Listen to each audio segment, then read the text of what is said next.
And earlier this morning, Providence Mayor Jorge Elorza spoke at the Providence EMA headquarters about 2 hours ago. He's been there since before the storm began and says that he is so far pleased with the progress, but we still have challenges ahead. That's right. Eyewitness News reporter Madeline Wright spoke one-on-one with the mayor, and she has more now from the Providence Mobile Newsroom. Madeline?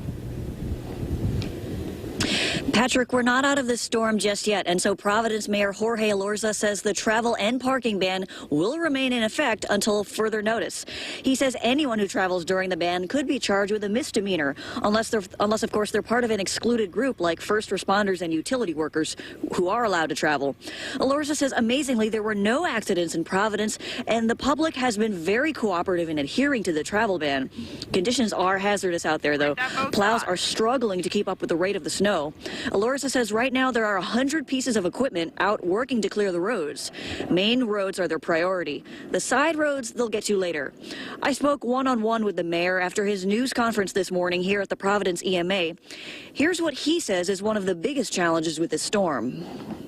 And this is a tricky snowstorm because it's a light powdery snow, and with heavy gusts of wind, as soon as we plow it, it gets blown right back into the middle of the street.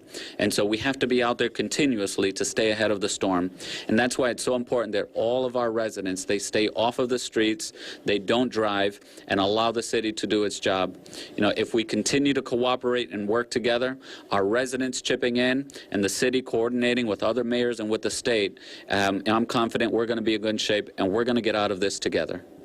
I know it's so important to stay off the roads so that the plow... Here are a couple more bullet points to take away from that news conference this morning. Elorza says there are 90 people without power in Providence right now, and crews are working to restore it.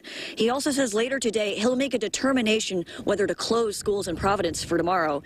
And finally, he says the Emergency Operations Center will remain open until the storm is over.